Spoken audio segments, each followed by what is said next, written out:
Hello everyone. Now you will hear a brief retelling of the movie I Am Mortal. Enjoy the movie. In the not-too-distant future, humankind uses natural resources excessively and unethically and faces an annual epidemic. Billions of people are killed by this, and they begin to view existence as a curse.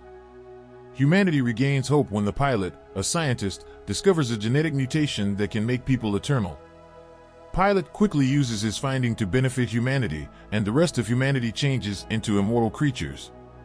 2 centuries later, everything has altered due to the immortality system.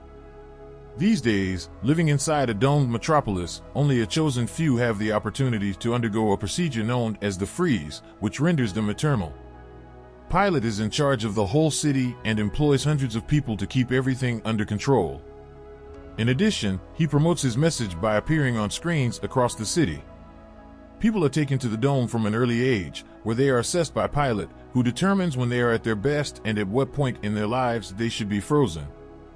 Since this peak often occurs at the age of 25, though it can vary from person to person, the domed city is populated by both immortals and those vying to be selected for immortality.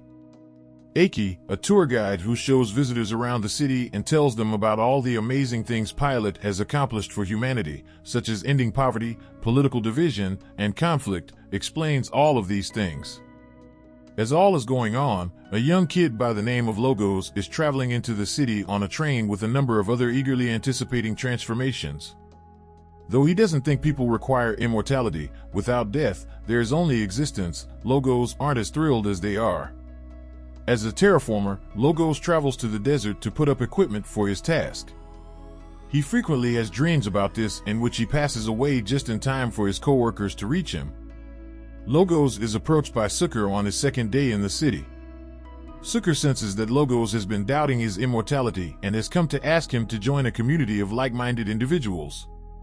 Though she is unaware that Pilot and his right-hand man Armoros are monitoring them through the surveillance camera, she offers him a package that is designed to get him to said group without being monitored. Pilot asks Armoros to investigate the package when they notice anything fishy about it right away. Later, Armoros approaches Aki and provides her a headgear that enables her to have a virtual meeting with Pilot. It turns out that Pilot wants Aki to spy on Logos in order to learn more about his plans. If Aki completes this assignment successfully, she will get promoted. Eager to impress Pilot, Aki undertakes the task with gusto. A while later, when Logos uses the box in his quiet chamber, an enigmatic voice requests a meeting through the little gadget. Aki pretends to be a bystander in order to listen in on Parker and Logos' second meeting. Sucker, however, is aware that they are being watched, so she speaks to Logos in code and invites him to the church later, all the while disguising their conversation as that of 2 friends hanging out. Pilot doesn't think Aki is sincere when she says she didn't hear anything strange, so he gives the order to keep them spying on Logos. Armoros gives Aki some background information to help her comprehend what's happening. The pilot once collaborated with a man by the name of Helios, who created a virus that destroyed the immortality code. After Helios's rehabilitation and mental cleansing, Pilot worries that his concepts could still be in circulation and could be exploited by a hostile party. For this reason, they must remain vigilant and watch out for anything fishy. The next time Aki rides the train, she will intentionally sit next to Logos so that she may talk to him as she needs to get closer to him to complete her objective. She starts the conversation by making a comment on the book he is reading, which sparks an instant debate about the benefits of immortality. When Logos questions her on the veracity of the information she gives her students, Aki finds herself at a loss for words. The next day, Aki asks 2 twin sisters from her student organization to watch after Logos while she is out. Logos meets Sucker in the chapel in the interim. He is invited inside their covert headquarters after making sure no one has followed him, where he meets other organization members including the scientist Medoran. Like Logos, everyone here despises the system and has mistrust for Pilot's tactics. Then it is revealed that in order to allegedly maintain the freezing process, people are given a daily dosage of a medication called maintenance. However, the organization has found that this medication actually inhibits human emotions and instincts and renders people docile. It's almost as if they were raised to be Pilot's slaves because it implies they are unable to love or hate and cannot voice their disapproval of things. Except for Logos, who appears to be immune for unknown reasons. Every person who takes maintenance acts in the same way. This explains his thinking, which are not limited to the advantages of immortality. Medoran is now duplicating the virus that will reverse immortality after discovering a journal kept by Helios that contains some important information. The main objective of the group is to demonstrate to the public that individuals are capable of feeling emotions and to criticize the system in an effort to overthrow Pilot's reign. Pilot's teenage daughter Amanda is interested in learning more about Pilot's Helios and the development of the Immortality Code, so they are playing chess in the meantime. Amanda is really quite similar to Logos and his new group in that she has a lot of unanswered concerns about her father's system in general that no one else is permitted to ask. Pilot is becoming irritated with this. Later that evening, Logos dreams of dying in the midst of the desert once more, which heightens his curiosity about dying. He's not sure if he should take maintenance when he wakes up. Later on the train, Aki approaches him once more, and this time, she makes a big effort to get close to Logos by seeming as though she understands how he feels. The topic of taking maintenance is soon brought up, but none of them admits to taking it or not.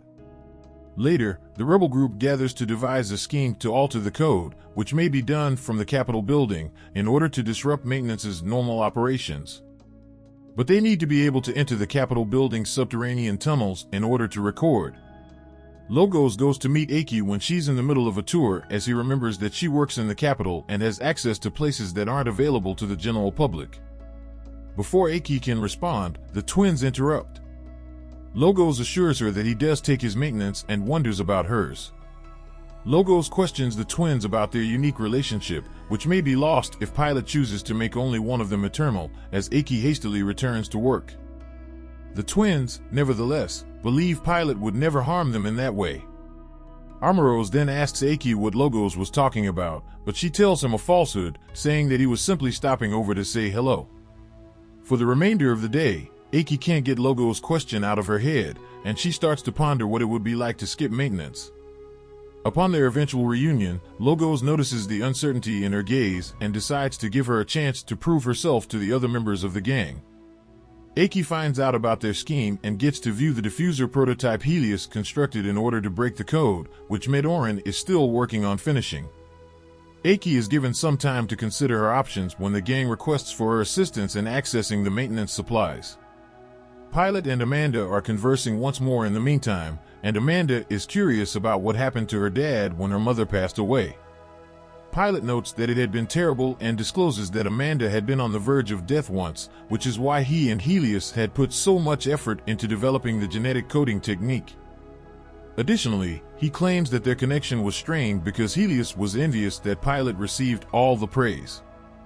Amanda then notices that each time Pilot tells her the tale, the ending section is different. When Aki returns, she goes to Armoros and tells him what she knows. As part of her espionage assignment, Armoros gives her the order to agree to help. Aki then agrees to assist the rebels after meeting with them. They make a detailed strategy and give each group member a specific assignment before departing for the main building. When Aki checks the lock with her eye, it doesn't work, even when she leads them through some abandoned, ancient pathways. As the gang divides up to flee, Logos and Aki go out on their own, only to have Armoros obstruct their path because this had all along been part of his plan. After that, Logos is sent to a hospital where the medical staff wipes all of his memories. Armoros claims it's for the greater good, but Aki objects, saying her buddy was harmed as a result of his trickery. She tries to get Pilot to meet Logos so she can apologize, but he won't let her since she could bring up memories for him. Aki chooses not to take the maintenance once she gets home. As a result of receiving a higher dosage of maintenance, Logos is currently leading a routine that resembles that of a robot and lacks emotion. After a while, the twins locate Aki and inform her of Logos' location. When a scared Aki runs to greet him, Logos ignores her and doesn't seem to know who she is. Later, when Aki tries again, she even kisses Logos to get his attention, but this time, he ignores her and walks away. In a desperate attempt to make things right, Aki sets up a meeting with the rebels using Logos' box. After what she did, the group declines to assist her. Nevertheless, when Aki comes up at the church and acknowledges that she is no longer taking maintenance, the group begins to trust her once more. The rebel gang quickly kidnaps Logos and removes his data from the system using Aki's intelligence. Pilot promptly dispatches Armoros to pursue them after learning of the disappearance and Aki's role in it. After several hours of conversation, Logos and Aki are able to finally start seeing flashes of his old memories. By dusk, Logos has returned to his true personality. Now that Logos is returned, the rebels resume their plot to hack and reprogram the maintenance system, but they will need to find a different method because Aki is no longer a part of the capital. When Aki chooses to approach the twins for assistance, taking a chance pays off as they are able to access the main computer and the subterranean facility. The team accomplishes its aim quickly by altering and overriding the software. Armoros locates the rebel headquarters in the meantime, where they discover that there is just one insurgent left to apprehend. The rebel gang then flees the city and seeks safety in the mountains, where they erect tents to subsist. They learn that night that the rebel they had taken prisoner had, regrettably, been completely destroyed. Later, as the group is debating their next course of action, Logos suggests using the diffuser to demonstrate why mortality is the preferable choice. But Medoran cautions him that it's a prototype and that the procedure may be fatal. This upsets Aki, but Logos attempts to reassure her that he doesn't want to die, rather, he simply wants to experience life to the fullest. When no one is there, Logos puts on the diffuser and passes out right away. When Aki spots him and cries out for assistance, Medoran quickly runs to his aid. After spending the day keeping an eye on him, Aki finally confesses her feelings for Logos when he eventually comes to. Aki is relieved to see him again. Then they both admit that they can see things more clearly now. A while later, when Pilot is making his daily appearance on the city displays, the rebels abruptly hack the steam system. As crowds assemble in the streets, Logos informs them of Pilot's control via maintenance and asks them to exercise free thought at least once. He assures them that all will become evident at that point since that is how he feels now that he is mortal. Without appropriate feelings, people are unable to respond appropriately. Pilot reassures Amanda that Logos is only a very uncommon aberration that talks about fairy tales, but she still wonders whether all the residents may turn into someone like him. Pilot believes his system is too good to be halted, thus he isn't concerned with Armoros' opinion that they should put an end to the rebels.